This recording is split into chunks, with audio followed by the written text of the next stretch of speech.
Oh là là, Chivance Film présente. Salut les amis, aujourd'hui c'est un peu spécial, je vais vous présenter une vidéo d'un speed drawing d'un portrait trouvé dans une revue féminine. Ça va être aussi l'occasion pour nous de vous parler de Sketchbook, l'application pour PC, c'est pas l'application tablette que j'ai l'habitude d'utiliser avec mon mobile. Eh oh les compagnons, n'oubliez pas pour aider les artistes, s'abonner et puis là vous avez ici j'aime, ça fait toujours plaisir. Aujourd'hui, c'est moi, Reder, qui vais vous présenter cette vidéo. Vous êtes prêts? Ça va aller assez vite, hein. En fait, c'est une vidéo de speed drawing commenté. Donc ça va aller assez vite parce qu'on ne peut pas s'attarder. Donc là, je l'ai réduit au maximum. J'ai aussi procédé à quelques coupes. Comme vous pouvez le voir, en fait, mon croquis de départ est pas très beau. En effet, pour expliquer ce petit manque, c'est que j'ai utilisé une nouvelle tablette. Je l'ai présentée dans une précédente vidéo. C'est une Huon Inspiroy Q11K. L'objectif de cette vidéo, c'est de vous montrer un petit peu tous les passages par lesquels je suis passé, toutes les galères.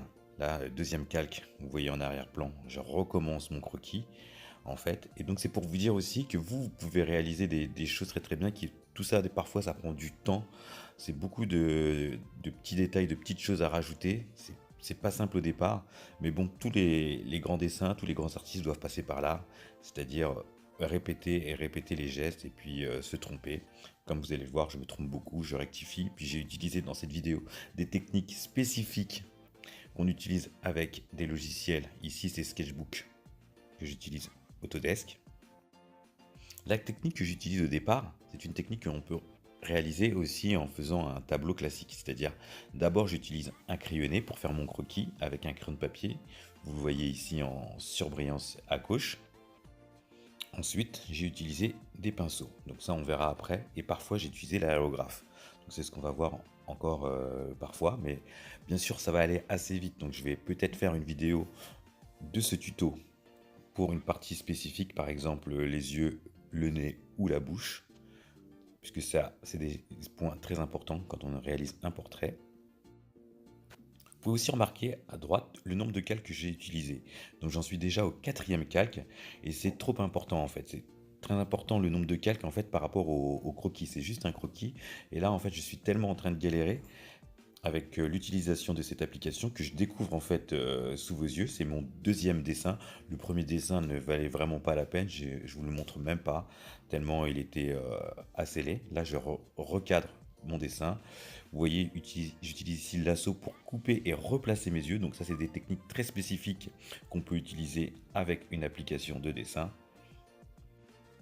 Le modèle que j'ai utilisé était un modèle vu dans un magazine féminin. Donc là, je l'ai fait à la volée. J'ai pas utilisé la technique de quadrillage qu'on peut refaire pour garder les proportions. Là, c'était un petit peu, c'était aussi pour tester l'application. Donc du coup, j'ai regardé un petit peu les proportions à l'œil, si je puis dire, et j'ai essayé de les reporter. Donc c'est pas parfait, c'est pas ce que je vous conseille exactement au départ. J'ai rien mesuré, je voulais juste avoir un modèle pour effectuer un portrait. Oui, continue, c'est bien comme ça. Oh, merci la petite fille. Pour une fois que je suis content de te voir. Donc là, vous voyez en arrière-plan le dessin qui continue. Mais là, je passe à la couleur. Donc j'ai ajouté un nouveau calque. Ça marche comme ça dans les applications de dessin. On utilise plusieurs calques, c'est mieux pour isoler son travail. La grosse difficulté pour moi a été de trouver la broche idéale. En fait, ce qu'on appelle une broche, c'est le pinceau. Le pinceau, ça comprend du crayon à l'aérographe, quoi, la bombe. Donc c'est tout ça. Donc j'ai eu un peu de difficulté à trouver celui qui me convient, ceux qui me conviennent. Mais une fois que je l'ai, je l'utilise à fond. Donc là, je dispose les aplats de couleurs. J'oscille entre couleur claire et couleur foncée pour présenter les volumes. L'arête du nez, généralement, prend plus de lumière, donc c'est pour ça qu'elle est plus blanche. Vous voyez aussi le front, tous ces éléments qui montrent un petit peu le volume. On applique le même raisonnement pour les cheveux. Une de mes grandes galères, mais on va y revenir, a été de dessiner les cheveux. Donc là, on va continuer sur les yeux. Moi, je crois que je dessine un petit peu mieux que toi. Ah, ça c'est pas encore sûr ma chérie, mais bientôt si tu t'appliques à regarder mes vidéos et à suivre mes tutos, je suis sûr que tu vas t'améliorer. Ce petit arrêt sur image vous permet de voir qu'en fait on dessine jamais les yeux en blanc, à part si on fait du manga ou du dessin BD, c'est généralement d'une couleur un peu ocre, un peu blanc cassé, et ici vous voyez j'ai pas utilisé un blanc, et je vais même encore l'obscurcir par endroits. Pour ajouter encore un peu plus de réalisme, j'ai même utilisé du rose pour représenter le coin de l'œil. Pour obscurcir encore un peu plus, j'utilise l'aérographe. Donc vous voyez ici. Donc ça c'est une technique qu'on utilise avec un logiciel. Vous pouvez aussi utiliser une estompe ou votre doigt avec un peu de noir quand vous faites un dessin au papier, ou même si vous utilisez de la peinture. Alors là ce sera encore une autre technique. Vous allez diluer un peu plus votre peinture et vous allez l'utiliser sur de la peinture sèche. Mon objectif étant de faire un portrait réaliste, j'ai utilisé après coup une estompe pour adoucir les couleurs. Vous voyez ici que je retire les traits avec des petits coups. Donc c'est l'estompe que j'ai utilisée à ce moment-là pour estomper tout mon fond. Vous voyez le vert du fond qui est un petit peu maintenant nuageux. Donc c'est grâce à l'estompe. Donc c'est une technique qu'on utilise dans Autodesk Sketchbook, mais aussi qu'on peut utiliser sur papier avec une estompe normale. Bien entendu, pour estomper ces couleurs, il faut utiliser des crayons de couleur. Donc c'est une qualité de crayon de couleur, on pourra en reparler un autre jour, un peu plus tard. Mais je ne suis pas spécialiste des crayons de couleur, c'est une technique que j'utilise pas, mais peut-être qu'un jour j'essaierai de vous faire des dessins au crayon de couleur. Après avoir estompé mes cheveux, je voulais rajouter un peu de réalisme, et là je reprends un stylo pour refaire quelques traits de chevelure. Donc c'est très intéressant de marquer la chevelure par des traits, et plusieurs. Donc j'ai utilisé différentes couleurs pour représenter la lumière, le volume, etc. Donc c'est des techniques qu'on pourra revoir ensemble quand on va faire des vidéos où on va spécialiser sur la représentation des cheveux. Là, par endroit, j'ai ajouté avec un petit coup d'aérographe un peu de lumière. Ici, comme les yeux ne me satisfaisaient pas, j'ai coupé et recollé les yeux un peu plus bas, puisque mon modèle était fait ainsi. Mais bon, là, c'est pas très important. C'était aussi, moi, histoire de voir comment on utilise ce logiciel, comment on peut replacer les éléments, etc. C'était une façon pour moi de me former à ce logiciel en effectuant ce dessin. Je vais vous dire à la fin combien de temps j'ai pris pour faire cette réalisation. Ça a pris beaucoup de temps, beaucoup plus qu'il n'en faut, je pense, pour faire ce dessin. T'es un peu trop bavard quand même. Je te l'accorde, mais il y a tellement à dire. Je vais prendre un exemple assez simple, les lèvres. Les lèvres comme ça a l'air simple mais c'est très compliqué. En fait, il faut bien représenter la lumière. Et la lumière, elle vient généralement du dessus. Par exemple, pour ce portrait, en extérieur, la lumière vient de partout, mais essentiellement la lumière du jour, du soleil, elle vient du dessus. Ça a pour conséquence directe d'assombrir la lèvre supérieure et d'illuminer la lèvre inférieure. C'est aussi pour cette raison qu'entre le sourcil et l'œil, il y a une partie un peu plus sombre, puisque la lumière ne passe pas aussi bien dans cette partie-là, puisque ça, le volume, il faut toujours bien imaginer le volume. Et donc l'exercice du portrait est vraiment très bon pour essayer de visualiser la lumière et la représenter. C'est en s'exerçant, en faisant tous ces petits pas qu'on s'améliore.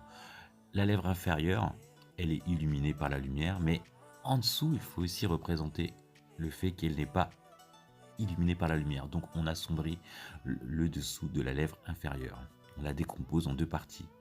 La partie inférieure de la lèvre a le dessus et le dessous. Le dessous est un peu plus sombre que le dessus.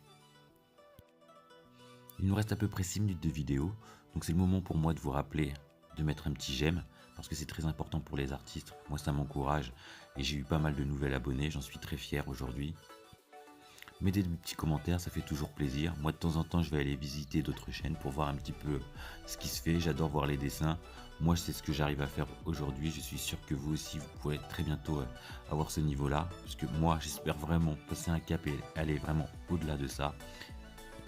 Au-delà, ça veut dire quoi? Ça veut dire déjà m'améliorer pour utiliser ce logiciel et puis aussi faire des portraits de plus en plus réalistes, de plus en plus jolis et plus facilement explorer d'autres styles, parce qu'il faut toujours essayer de se mettre en difficulté. C'est pour ça que prochainement je vous présenterai d'autres vidéos sur la représentation de paysages, etc. C'est des choses que je fais pas beaucoup. Je vais revenir à la vidéo parce que là je parle trop, parce que c'était important pour moi de vous dire de s'abonner, de commenter, parce que j'adore recevoir pas forcément des compliments mais des critiques. On avance ensemble.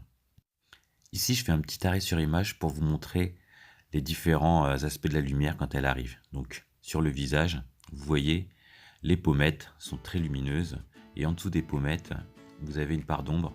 À droite des cheveux, la lumière cache le visage, donc il est plus clair d'un côté que de l'autre. Donc ça, c'est très important de le voir, de le remarquer. Un petit commentaire sur l'application Sketchbook Autodesk, qui est gratuite, complète, comparée à Photoshop, que je ne connais pas, mais qui est payante. Donc c'est pour ça que je la connais pas. J'ai ajouté, vous voyez, des petites grains de beauté pour augmenter le réalisme. Donc dans Autodesk Sketchbook, on peut ajouter pas mal de calques.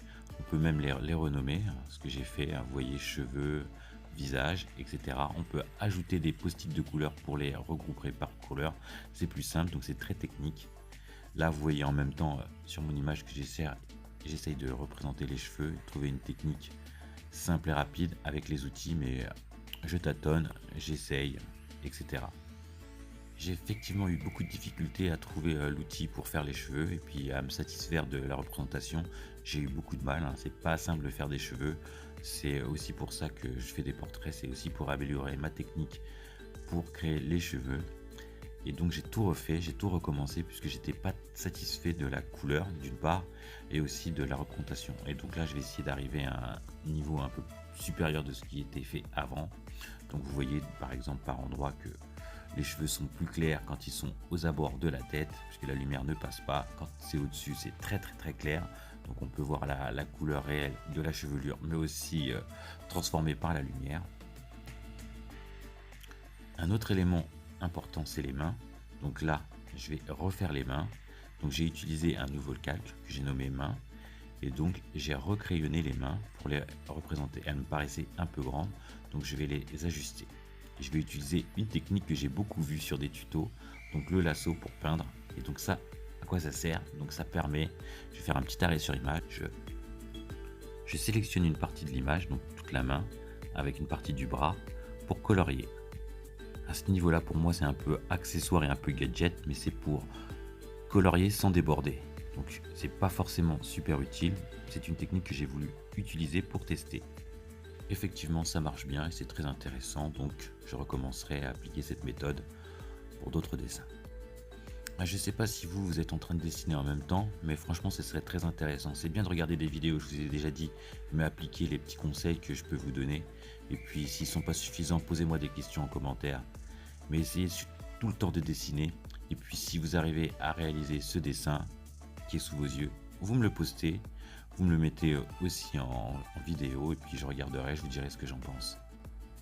Oui, j'ai un Facebook, vous pouvez regarder dans le lien, vous pouvez me suivre là-dessus.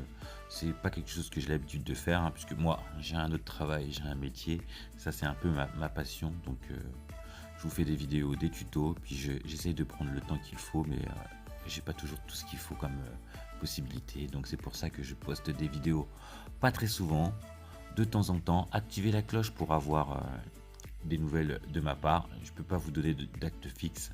Je fais ce que je peux au maximum pour vous donner des vidéos et de la substance et puis aussi varier les plaisirs. Donc là c'est un portrait. La dernière fois j'ai fait une petite vidéo de dessin animé et de test d'application. Donc dites-moi aussi ce que vous en pensez, ce que vous aimez, ce que vous voulez revoir. Moi j'essaie d'explorer tous les sujets. Prochainement je vous ferai peut-être un petit tuto BD. Tuto entre guillemets en fait. C'est juste une exploration du domaine de la BD. On va surtout revoir. Moi j'ai adoré faire des BD quand j'étais un peu plus jeune.